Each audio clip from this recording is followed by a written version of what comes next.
ओम शांति, ओम शांति, ओम शांति। आज बाबा को 28/5/2020 को साकार मुरली। मुरली को मुख्य सार में मीठे बच्चे देही अभिमानी बन, देही अभिमानी बन बाप को याद करो तो याद का बल जमा होगा। देही अभिमानी बन बाप को याद करो तो याद का बल जमा होगा। याद के बल से तुम सारे विश्व का राज्य ले सकते हो। याद के बल से तुम सारे विश्व का राज्य ले सकते हो। बाबाले भन्नुभयो बच्चे बाबालाई याद गर्नुको लागि देही अभिमानी बनेर याद गर।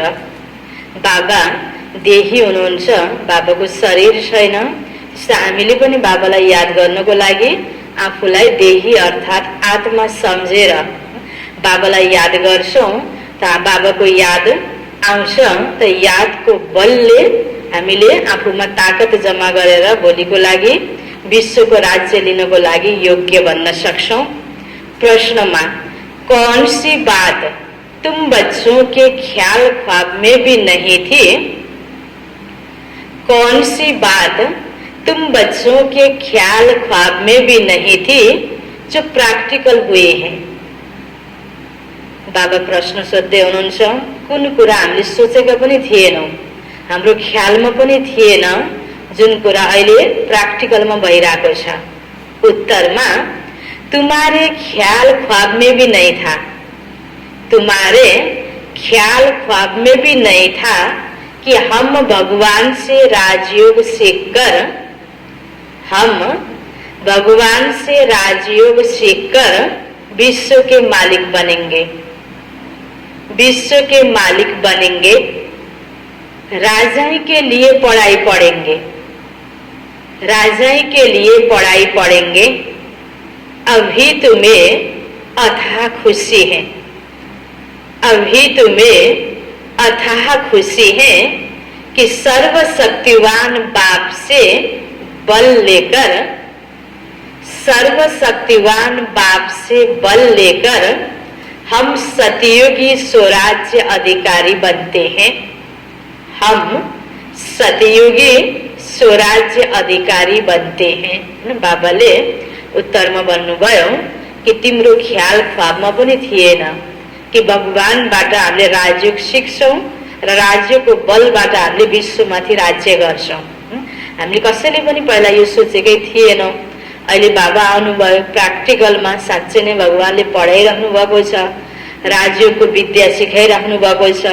यो राज्यको माध्यमले हामीले आफूमाथि राज्य गर्नुको साथसाथै भोलि विश्वको माथि पनि राज्य गर्नको लागि हामी योग्य बन्छौं। अहिले बाबाले स्वराज्य अधिकारी बनाउनु भएको छ। भोलिको लक्ष्य भनेको विश्व राज्य अधिकारी बन्नु। यसका लागि हामी हरेक मनुष्य आत्माले परमात्मा बाबा सर्वशक्तिवान बाबासँग सम्बन्ध जोड्यौं भने बाबाबाट हामीलाई त्यो बल प्राप्त हुन्छ, जसलाई बाबाले भन्नुभयो योगको बल अर्थात यादको बल। ओम शांति। यहाँ बच्चियां बैठती हैं प्रैक्टिस के लिए। वास्तव में यहाँ बैठना उनको चाहिए जो देही अभिमानी बन बाबा की याद में बैठे। अगर याद में नहीं बैठेंगे तो वह टीचर नहीं कहला सकते। बाबा को यो महावाक्य अनेक आत्मालाई सुनाउनको लागि, यो गद्दीमा बसेर सुनाउनको लागि बाबाले भन्नुभयो अवस्था कस्तो चाहिन्छ? देही अभिमानी अवस्था। याद में शक्ति रहती है, ज्ञान में शक्ति नहीं है। इसको कहा ही जाता है याद का बल। योग बल सन्यासियों का अक्षर है। बाप डिफिकल्ट अक्षर काम में नहीं लाते। बाबा कहते बच्चों अब बाबा को याद करो। हुन त याद बल र योग बल एउटै हो। बाबाले सजिलोको लागि योग गर्ने भन्ने बित्तिकै कता कता कसरी गर्ने होला भन्ने अप्ठ्यारो कसैलाई फिलिङ नहोस् त्यसको लागि सजिलो बनाइदिनुको लागि बाबाले भन्नुभएको चाहिँ याद अक्षरलाई प्रयोग गर। याद गर्ने भनेको सम्झिने। हामीले जसरी आफ्नो मित्र सम्बन्धी काम काज जसरी मनमा नै हामीले सम्झिन सक्छौँ गर्नुपर्ने कार्यलाई या मित्र सम्बन्धीलाई, त्यसरी नै बाबालाई याद गर्ने हो, बाबालाई सम्झिने हो। त बाबाले योगको लागि पनि हामीलाई सजिलो बनाइदिनु भएको छ, विधि सजिलो बताइदिनु भयो। जैसे छोटे बच्चे माँ बाप को याद करते हैं ना, वह तो देवदारी है। तुम बच्ची हो विचित्र, यह चित्र यहाँ तुमको मिलता है। तुम रहने वाले हो विचित्र देश के, जहाँ चित्र छैन, परम धाम विचित्र देश, वहाँ चित्र रहता नहीं। तो पहले पहले यह पक्का करना है कि हम तो आत्मा है।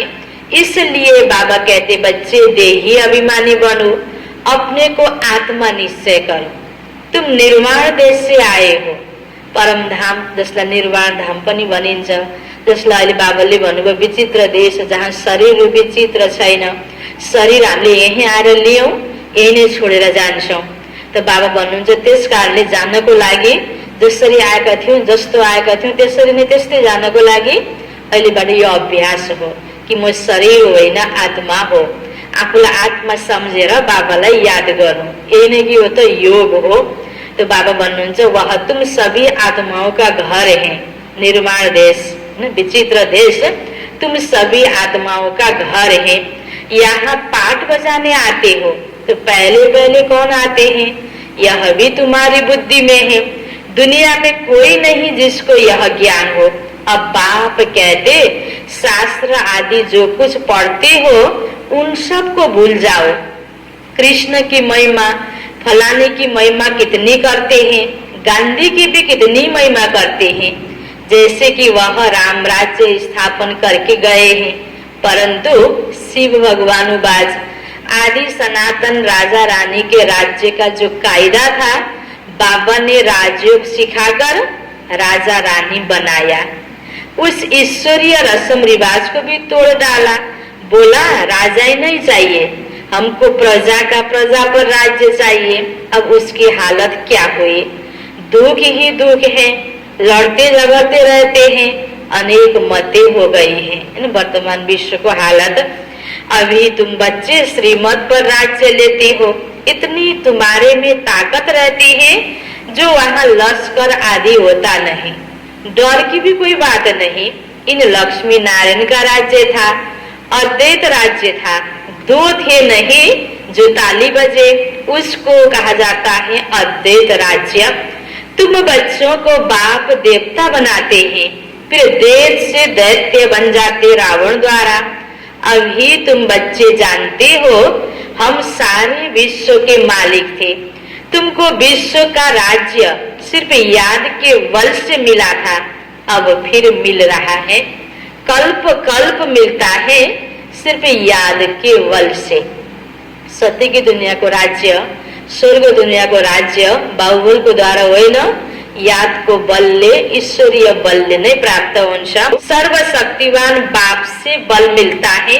तुम कहते हो बाबा हम कल्प कल्प आपसे सतयुग का स्वराज्य लेते हैं, फिर गंवाते हैं, फिर लेते हैं, तुमको पूरा ज्ञान मिला है। अभी हम श्रीमत पर श्रेष्ठ विश्व का राज्य लेते हैं, विश्व भी श्रेष्ठ बन जाता है। यह रचयिता और रचना का ज्ञान तुमको अभी है। इन लक्ष्मी नारायण को भी ज्ञान नहीं होगा कि हमने राजाई कैसे ली।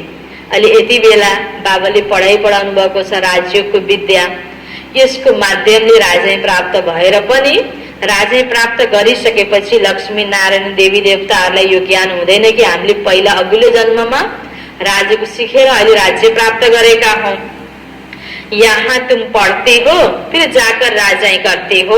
वे अच्छे धनवान के घर में जन्म लेते हैं तो कहा जाता है ना इसने आगे जन्म में अच्छा कर्म किया है, दान पुण्य किया है, जैसा कर्म ऐसा जन्म मिलता है। अभी तो है ही रावण राज्य, यहाँ जो भी कर्म करते हैं वह भी कर्म होता है, सीढ़ी उतरने ही है।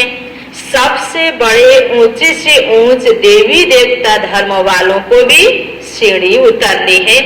सतो रजो तमो में आना ही है। कुनै पनि आत्माहरू, चाहे धर्म पिताको आत्मा होस्, चाहे देव आत्माहरू होस्, चाहे साधारण मनुष्य आत्मा हो, हरेकलाई जन्म मरणको चक्रमा आउँदै गर्दाखेरि पहिलाको अवस्था सतो प्रधानता, त्यसपछि सतो रजो तमो, यो तीनै चारै अवस्थामा गुज्रिँदै आउनुपर्छ हरेक आत्मालाई।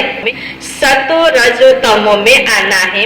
हरेक चीज नई से फिर पुरानी होती है। तो अभी तुम बच्चों को अथाह खुशी होनी चाहिए। तुम्हारे ख्याल ख्वाब में भी नहीं था कि हम विश्व के मालिक बनते हैं।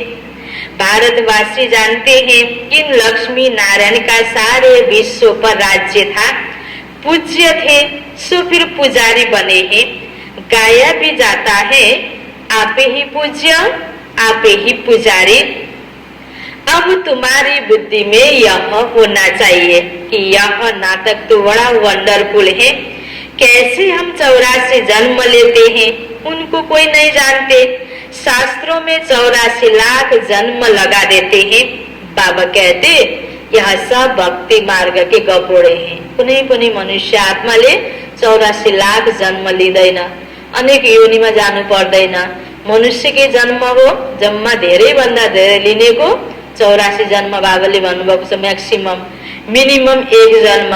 त्यसकारण बाबा भन्दै हुनुहुन्छ यह सब भक्ति मार्ग के गपोड़े हैं। रावण राज्य है ना, राम राज्य और रावण राज्य कैसे होता है? यह तुम बच्चों के सिवाय और कोई की बुद्धि में नहीं है। रावण को हर वर्ष जलाते हैं तो दुश्मन है ना, 5 विकार मनुष्यों के दुश्मन है।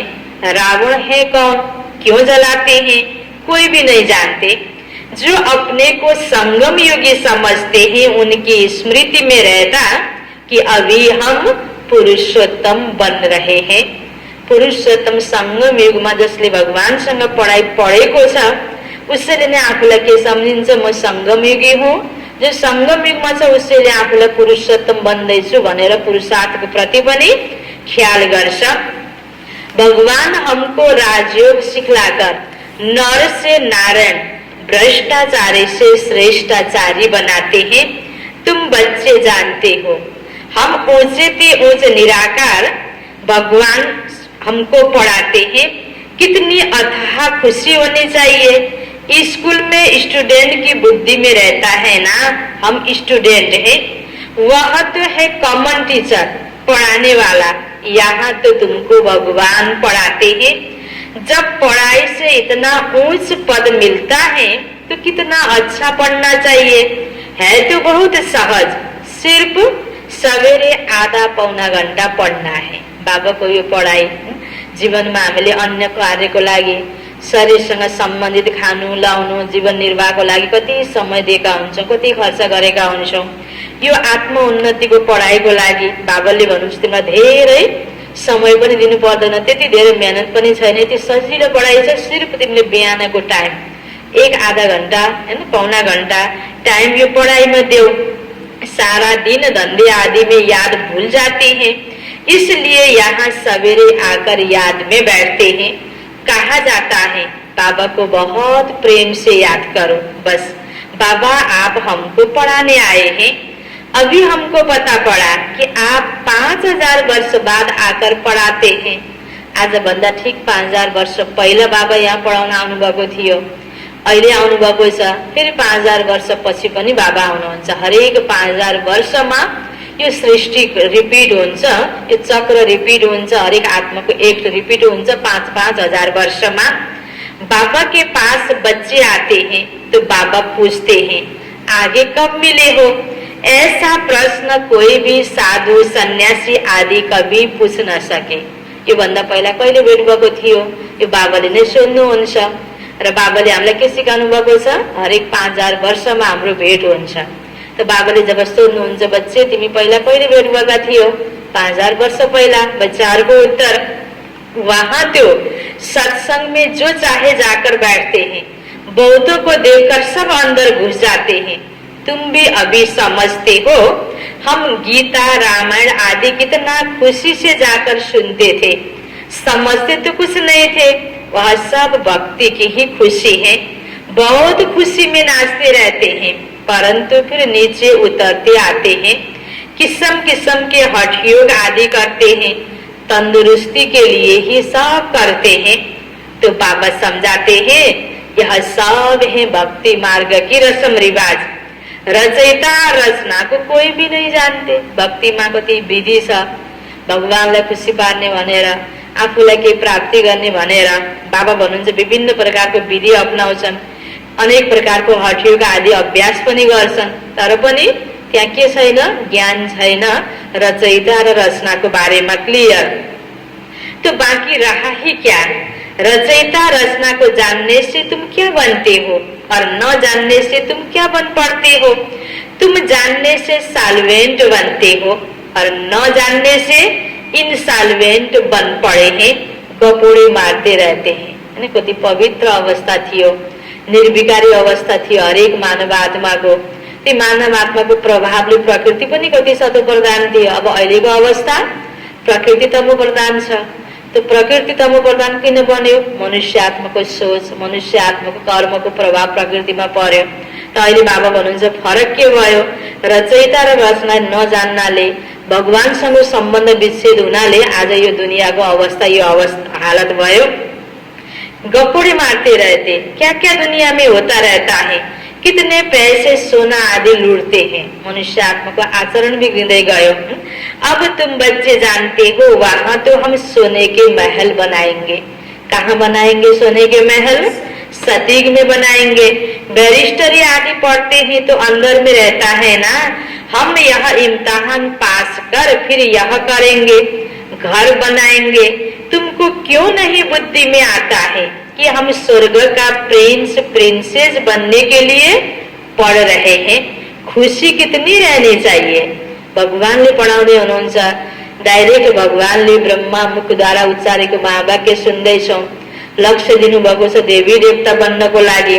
त बाबा भन्नुहुन्छ तिमीलाई यो खुसी कति हुनुपर्छ कि म गएर अब स्वर्गमा प्रिन्स प्रिन्सेसको रूपमा, दैवी राजकुमार राजकुमारीको रूपमा जन्म लिँदैछु।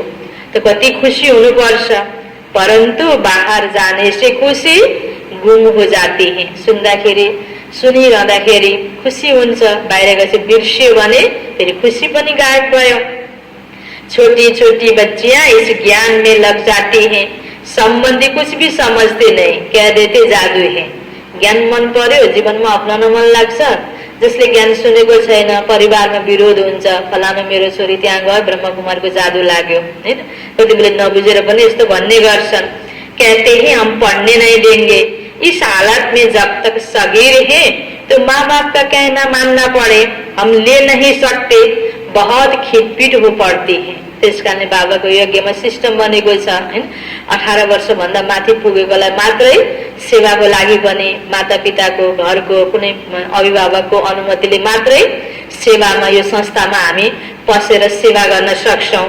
तो बाबाले यो नियम बनाउनु भएको छ। शुरू में कितनी खिटपिट हुई, बच्ची कहे हम 18 वर्ष की हैं, बाप कहे नहीं 16 वर्ष की हैं, सगीर हैं, झगड़ा कर पकड़ कर ले जाते थे। यज्ञ को शुरू में सगीर माना ही बाबा के हुकुम में चलने वाले, बालिग है फिर जो चाहे सो करे, कायदे भी है ना, हैन? ठुलो भएपछि कसैलाई पनि आफ्नो व्यक्तिगत अधिकार हुन्छ। मातापिताले पनि जबरजस्ती गर्न मिल्दैन, उले आफ्नो जीवनको निर्णय लिन सक्छ। सानो बच्चालाई फेरि बाल अधिकार हनन भएको भन्ने हुन्छ, हैन? बच्चालाई ललाई फकाई, हैन, गलत मार्गमा लाग्यो भन्ने दोष हुन सक्छ। सानो बच्चा बच्चीले मातापिताले भने अनुसारको गर्नुपर्ने हुन्छ, ठुलो भएपछि आफ्नो जीवनको निर्णय गर्न सक्छ। तो बाबा कहते तुम जब बाबा के पास आते हो तो कायदा है, अपने लौकिक बाप का सर्टिफिकेट चिट्ठी लेकर आओ, हैन? अनुमति बिना यहाँ पनि बाबाले कसैलाई पनि यो यज्ञमा, ब्रह्मकुमारी ईश्वरीय विश्वविद्यालयको संस्थाको कार्यमा कसैले पनि राख्दैन। मातापिताको छुट्टी जरूर चाहिन्छ। फिर मैनर्स भी देखने होते हैं, मैनर्स ठीक नहीं है तो फिर वापिस जाना पड़ेगा। जसरी कुनै पनि अफिसमा, कुनै पनि कार्यालयमा, कहीँ कुनै क्षेत्रमा कार्य गर्नको लागि त्यसको योग्यता चाहिन्छ। त्यसै यहाँ पनि बसेर सेवा गर्नको लागि यहाँको आफ्नो म्यानर्स, चलन ठीक हुनुपर्छ। यहाँको नियम सिस्टममा हिँड्न सक्ने हुन सक्नुपर्छ। यदि हुँदैनौँ भने पनि हामी योग्य ठहरिँदैनौँ। फेरि आफूले मातापिताको छुट्टी लिएर आएर मात्र पनि हुँदैन, यो यज्ञबाट पनि अनुमति मिल्न पर्छ। यहाँबाट पनि अयोग्य भयो भने फेरि यहाँबाट पनि स्वीकार हुँदैन। खेल में भी ऐसे होता है, ठीक नहीं खेलते तो उनको कहेंगे बाहर जाओ, त्यो हरेक ठाउँको नियम हो। त्यस्तै यो संस्थामा पनि यहाँको नीति नियम कायदा अनुसार चल्न सकेन भने फेरि वापिस पनि जानुपर्छ, रिटर्न। आबरू गवाते हो, अभी तुम बच्चे जानते हो हम युद्ध के मैदान में हैं। कल्प कल्प बाप आकर हमको माया पर जीत पहनाते हैं। मूल बात ही है पावन बनने की, पतित बने हैं विकार से। बाबा कहते काम महाशत्रु है, जो ब्राह्मण बनेंगे वही फिर देवी देवता धर्म में आएंगे। ब्राह्मणों में भी नंबरवार होते हैं, समा पर परवाने आते हैं, कोई तो जल मरते हैं, कोई फेरी पहनकर चले जाते हैं। त्यस्तै यहाँ पनि बाबुको पढाइ पढ्नको लागि, सेवामा आउनको लागि पनि कोही बलिहार जानेवाला हुन्छ, ज्ञानको पढाइको गहिराइमा जानेवाला हुन्छ, कोही माथि माथि उत्रिनेवाला हुन्छ, तैरिनेवाला हुन्छ, अनुभूति गर्न सक्दैन, सेवा गर्न सक्दैन। यहाँ भी आए हैं, कोई तो एकदम फिदा होते हैं, कोई सुनकर फिर चले जाते हैं। आगे तो ब्लड से भी लिख कर देते थे, बाबा हम आपके हैं। एक उमङ्गमा आएर जोसमा आएर लेख्यो, पछि प्र्याक्टिकलमा गर्न सकेन, फर्केर गयो। यस्तो पनि कतिपयको अवस्था हुन्छ। कोई तो एकदम फिदा होते हैं, कोई सुनकर चले जाते हैं, माया हरा लेती है। इतनी माया की युद्ध चलती है, इनको ही युद्ध स्थल कहा जाता है। यह भी तुम समझते हो, परम पिता परमात्मा ब्रह्मा द्वारा सभी वेदों शास्त्रों का सार सब जाते हैं। चित्र तो ढेर बना दिए है ना। नारद का भी मिसाल इस समय का है, अवस्था है। कस्तो थियो, आफूलाई पनि स्वयंलाई उसले हेरेको थिएन, थाहा थिएन। सब कहते हम लक्ष्मी अथवा नारायण बनेंगे। बाबा कहते अपने अंदर में देखो, हम इसके लायक हैं, हमारे में कोई विकार तो नहीं है। नारद भक्त तो सब है ना, यह एक मिसाल लिखा है। भक्ति मार्ग वाले कहते हम श्री लक्ष्मी को बर सकते हैं। बाबा कहते नहीं, जब ज्ञान सुने तब सदगति को पा सके। मैं पतित पावन ही सबकी सदगति करने वाला हूँ। लक्ष्मी नारायण को राज्य बाबाले स्थापना गर्ने हो, सत्ययुगी राज्य। तो सत्ययुगी राज्यमा जानको लागि, लक्ष्मी नारायणको राज्यमा जानको लागि, आफूलाई लक्ष्मी नारायण समान बनाउनको लागि बाबा भन्नुहुन्छ पतित पावन सद्गति दाता। बाबाले पढाएको यो पढाइलाई पढ्नुपर्छ, त्यहाँ जाने योग्य संस्कार आफूमा भर्नुपर्छ, अनि मात्र जान सकिन्छ। अभी तुम समझते हो, बाप हमको रावण राज्य से लिबरेट कर रहे हैं। वह है जिस्मानी यात्रा। भगवान उवाच मन मना भव, बस इसमें धक्के खाने की बात नहीं। वह सब है भक्ति मार्ग के धक्के। आधा कल्प ब्रह्मा का दिन, आधा कल्प है ब्रह्मा की रात। तुम समझते हो हम सब बीकेगा, अभी आधा कल्प दिन होगा। सतयुग त्रेतायुग दिन हम सुख धाम में होंगे, वहाँ भक्ति नहीं होगी। अभी तुम बच्चे जानते हो हम सबसे साहूकार बनते हैं, तो कितनी खुशी होनी चाहिए। तुम सब पहले रफ पत्थर थे, अब बाप धार पर चढ़ा रहे हैं। बाबा जौहरी भी है ना। ड्रामा अनुसार बाबा ने रथ भी अनुभवी लिया है। बाबाले हामी पत्थरलाई योग्य मूर्ति मन्दिरमा स्थापित गर्नको लागि योग्य मूर्ति चैतन्य मूर्ति बनाउँदै हुनुहुन्छ, देवता बनाउँदै हुनुहुन्छ। त बाबा जौहरी हुनुहुन्छ, शिव बाबा। त ड्रामा अनुसार बाबा भन्दै हुनुहुन्छ, शिव बाबाले जुन रथको आधार लिनुभयो, ब्रह्म बाबा पनि त्यसका हिसाबले जौहरी हुनुहुन्थ्यो। गायन भी है गाँव का छोरा, कृष्ण का गाँव का छोरा कैसे हो सकता है। वह तो सतयुग में था, उनको तो झूलों में झुलाते हैं, ताज पहनाते हैं, फिर गांव का छोरा क्यों कहते हैं कृष्ण लाई। गांव के छोरे श्याम ठहरे, अभी सुंदर बनने के लिए आए हैं। बाबा ज्ञान की सिरान पर चढ़ाते हैं ना, ज्ञान की धार पर चढ़ाते हैं ना। यह सबका संग कल्प कल्प कल्प में एक ही बार मिलता है, बाकी सब है झूठ संग। इसलिए बाबा कहते बच्चे ईयर नो एविल, सी नो एविल, टक नो एविल।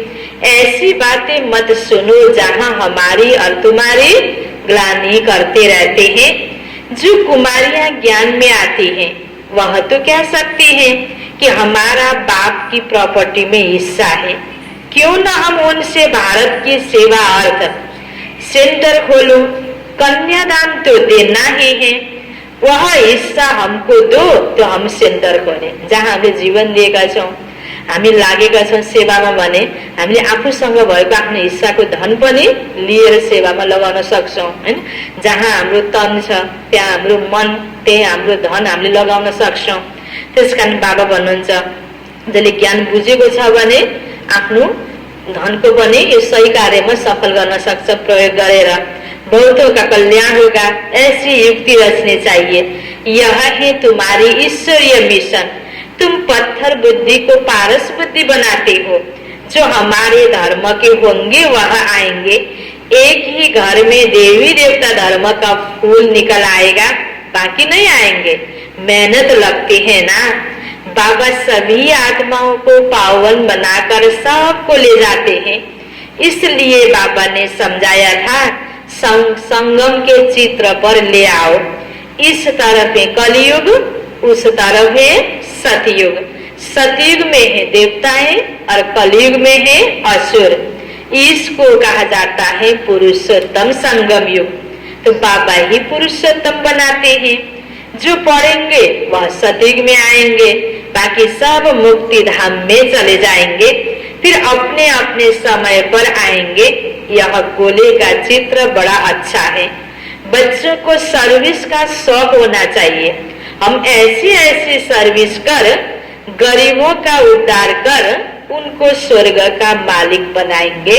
अच्छा, मीठे मीठे सिकिलते बच्चों प्रति माता पिता बाप दादा का याद प्यार और गुड मॉर्निंग। रूहानी बाप की रूहानी बच्चों को नमस्ते। रूहानी बच्चों की रूहानी बाप को याद प्यार गुड मॉर्निंग और नमस्ते नमस्ते। यो छ धारणा को लागि मुख्य सार। पहिलो पोइन्टमा अपने आप को देखना है। अपने आप को देखना है। हम श्री लक्ष्मी श्री नारायण समान बन सकते हैं। श्री लक्ष्मी श्री नारायण समान बन सकते हैं। हमारे में कोई विकार तो नहीं है। हमारे में कोई विकार तो नहीं है। यदि लक्ष्मी नारायण समान संस्कार बनिसकेको छैन, निर्विकारी संस्कार बनेको छैन, विकार छ भने जसरी बाबाले नारदको उदाहरण दिनुभयो, लक्ष्मीलाई बन्ने बेलामा अनुहार बाँदरको थियो, त्यस्तै विकारी अवस्था भयो भने लक्ष्मी नारायण बन्न सक्दैनौं, सतीमा जान सक्दैनौं। त्यसकारण बाबा ध्यान खिचाउँदै हुनुहुन्छ, फेरी लगाने वाले परवाने हैं या फिदा होने वाले? फेरी लगाने वाले परवाने हैं या फिदा होने वाले? ऐसे मैनर्स तो नहीं है जो बाबा की आबरू जाए। हामी ब्रह्मा कुमार कुमारी बनेर भगवानको बच्चा बनेर गलत कर्म गर्यौं भने, विकारी अवस्था भयो भने बाबाको नाम बदनाम हुन्छ, संस्थाको नाम बदनाम हुन्छ। यस्तो कर्म नहोस् बाबा भन्दै हुनुहुन्छ। ऐसे मैनर्स तो नहीं है जो बाबा की आबरू जाए। चाल चलनलाई हामीले सुधार गर्न जरुरी हुन्छ। दोस्रो पोइन्टमा अथाह खुशी में रहने के लिए, अथाह खुशी में रहने के लिए सवेरे सवेरे प्रेम से बाबा को याद करना है। सवेरे सवेरे प्रेम से बाबा को याद करना है और पढ़ाई पढ़नी है। पढ़ाई पढ़नी है। भगवान हमें पढ़ाकर पुरुषोत्तम बना रहे हैं। भगवान हमें पढ़ाकर पुरुषोत्तम बना रहे हैं। हम संगम योगी हैं। हम संगम योगी हैं। इस नशे में रहना है। इस नशे में रहना है। यो छ बाबा को वरदान। रूहानी शक्ति को हर कर्म में यूज करने वाले, रूहानी शक्ति को हर कर्म में यूज करने वाले युक्ति युक्त जीवन मुक्त भव। युक्ति युक्त जीवन मुक्त भव। विस्तारमा इस ब्राह्मण जीवन की विशेषता है ही रूहानियत। इस ब्राह्मण जीवन की विशेषता है ही रूहानियत। रूहानियत की शक्ति से ही स्वयं को व सर्व को परिवर्तन कर सकते हो। स्वयं को व सर्व को परिवर्तन कर सकते हो। इस शक्ति से अनेक प्रकार के जिस्मानी बंधनों से मुक्ति मिलती है। इस शक्ति से अनेक प्रकार के जिस्मानी बंधनों से मुक्ति मिलती है, लेकिन युक्ति युक्त बन हर कर्म में लूज होने के बजाय रूहानी शक्ति को यूज करो। लूज होने के बजाय रूहानी शक्ति को यूज करो। मनसा वाचा और कर्मणा, मनसा वाचा और कर्मणा तीनों में साथ रूहानियत की शक्ति का अनुभव हो। रूहानियत की शक्ति का अनुभव हो जो तीनों में युक्त है। मनसा में, वाचा में और कर्मणा में जो तीनों में युक्त है, वही जीवन मुक्त है। वही जीवन मुक्त है। स्लोगन: सत्यता की विशेषता द्वारा खुशी और शक्ति की अनुभूति करते चलो। सत्यता की विशेषता द्वारा खुशी और शक्ति की अनुभूति करते चलो। खुशी में रहनको लागि र शक्ति भरपूर हुनको लागि, दुवैको अनुभूतिको लागि कुन विशेषता चाहिने रहेछ? सत्यताको विशेषता। जहाँ सत्यता छ त्यहाँ खुशीको पनि अनुभूति हुन्छ र शक्तिको पनि अनुभूति हुन्छ। सारमा बाबाले भन्नुभएको थियो, मिठिए बच्चे, देही अभिमानी बन बाप को याद करो तो याद का बल जमा होगा। याद के बल से तुम सारे विश्व का राज्य ले सकते हो। प्रश्न उत्तर में थियो, कौन सी बात तुम बच्चों के ख्याल ख्वाब में भी नहीं था जो प्रैक्टिकल हुई है? तुम्हारे ख्याल ख्वाब में भी नहीं था कि हम भगवान से राजयोग सीखकर विश्व के मालिक बनेंगे, राजा के लिए पढ़ाई पढ़ेंगे। अभी तुम्हें अथाह खुशी है कि सर्वशक्तिवान बाप से बल लेकर हम सतयुगी स्वराज्य अधिकारी बनते हैं। ओम शांति।